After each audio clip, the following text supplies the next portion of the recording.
কিন্তু রতন ওই শক্ত মাটির উপর দিয়ে লাঙল টেনে নিয়ে যেতেই সাথে সাথে মাটি ফাঁক হয়ে বেরিয়ে আসে এক ফুটফুটে শিশুকন্যা। 3 দিক নদী দিয়ে ঘেরা মায়াপুরের জঙ্গল ছিল এক অপরূপ সৌন্দর্যের নিদর্শন। ঝর্ণা, নদী, ভিন্ন ভিন্ন ফুল ফলের গাছ দিয়ে ঘেরা এই গভীর অরণ্যে সমস্ত পশু পাখিরাও একসাথে মিলেমিশে থাকত।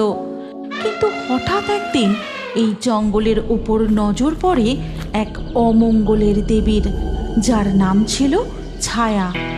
বাহ, এই জঙ্গল তো বেশ সুন্দর, কিন্তু আমি তো সুন্দর জিনিস একদম পছন্দ করি না।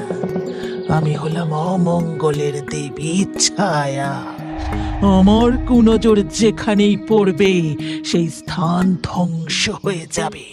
সেখানে নেমে আসবে অমঙ্গলের কালো ছায়া। তাই এখন এই জঙ্গল আমি আমার কালো ছায়ায় ভরিয়ে তুলবো।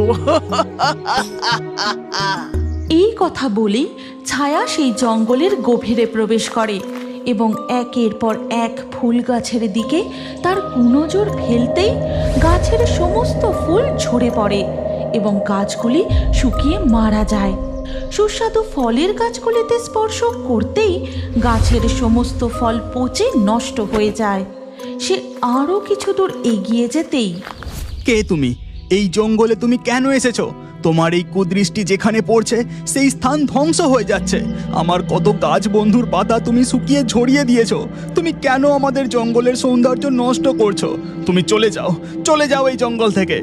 কি তুচ্ছ আম গাছ, তোর এত বড় সাহস! তুই কিনা আমাকে এই জঙ্গল থেকে চলে যেতে বলছিস? আজ আমি তোর সমস্ত পাতা ঝরিয়ে এমন অবস্থা করব যে আর কোনো দিন তোর নতুন পাতা জন্মাবে না। এই কথা বলে অমঙ্গলের দেবী ছায়া আম গাছের সমস্ত পাতা শুকিয়ে একদম নষ্ট করে দেয়। তারপর সে মুখ দিয়ে কালো ধোঁয়া বার করতে থাকে।